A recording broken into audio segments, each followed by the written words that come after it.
Hi everyone, this is Dallas Smith from Peavine Ridge Farms, and I just got home from picking up chicks, and I'm talking about like the chicken kind of chicks, broiler chicken chicks.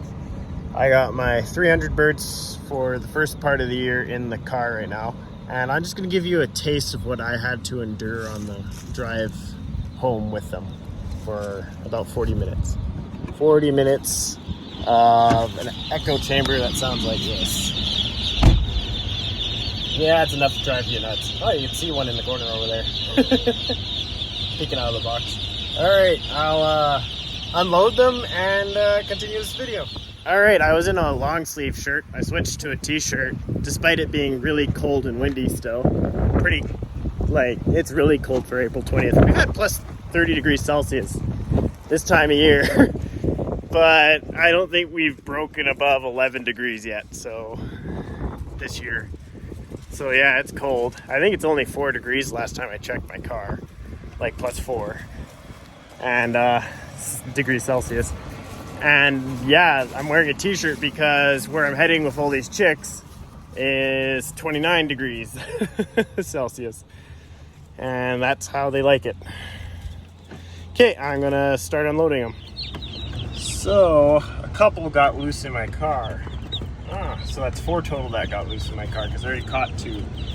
That's because the lid on one wasn't quite fully on, but pretty sure they're all there because the feed store always checks. That's why the lid was probably only partially on.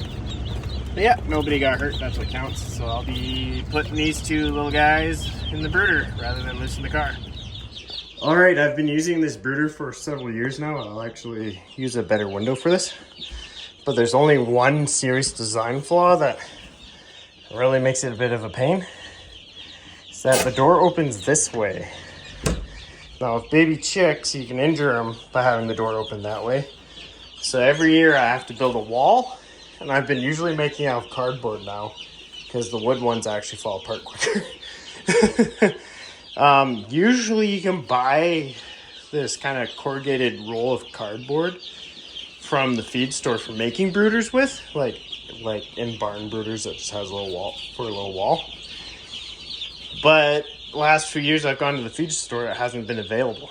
So I'm gonna make my wall out of just the top boxes of the feed. Or not, the top of the boxes that the chicks come in. It's improvised, I know, but it works. And I just use a stapler and some masking tape. And then after I make that wall, I start unloading the chicks. So I'll show you what my little wall looks like after I build it. All right, I got my little fence built up. It opens up the door good enough so I can actually service the brooder. But yeah, this is what you have to do if your door actually opens into your brooder so they don't get crushed by the door. As you can see, some have gotten out, but at least they're going right to the water, where I usually put them. But I'm gonna start unloading them actually properly. Usually I just take them out of the box and dip their beak into the water so they know where the water is. They drink some of it. Some of them are heating up underneath the heat lamp over there. Most of them are just thirsty after you get them. And then as soon as they fill up on water, they start eating. And since they're Cornish Cross, they don't stop eating. Alrighty. So yeah, I'm gonna start unloading the birds and I'll show you what it looks like with all 300 birds out of the box. 300 and some, I guess. There's like 104 per box. So that's 12 birds extra, 312. I made it one time with 305 to the end of the year. And it was like the day before processing day and a skunk killed 20 of them. I was quite disappointed. I had like 100% success rate pretty much from the brooder.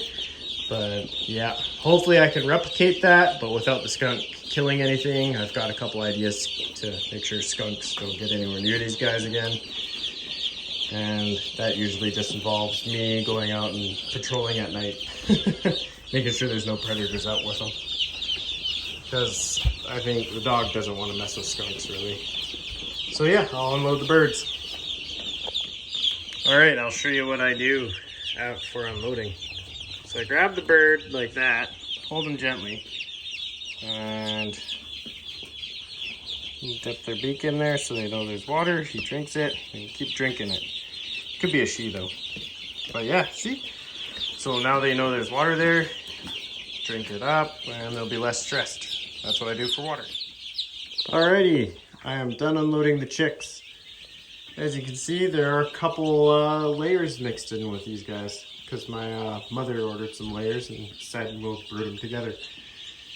The meat birds will leave the brooder at 3 weeks, maybe a bit later depending on weather. I don't really want to throw them out into like a raging hailstorm or some really unusual freezes overnight when they're young. So if the weather's good, I usually kick them out right at 3 weeks, but all depending on the weather. Then they go into chicken tractors, and I use them for pasture enhancement. Pasture / hay fields. It's basically like, I don't buy any fertilizer for my hay fields because I try to keep everything organic. Like the feed here is from Canadian Organic Feeds in Chilliwack. It's 22% broiler starter. Works really good. Like, once again, I've taken groups of chickens on this feed to like almost 100% success rate, except for one predator showing up the night before processing. But yeah, no, I'm really happy with the feed. I'm really happy with my birds. And we'll catch you in the next video with probably another update on these guys, or I'll do a calving update. It's been interesting calving wise. I'll let you guys know. Thanks for watching. Bye.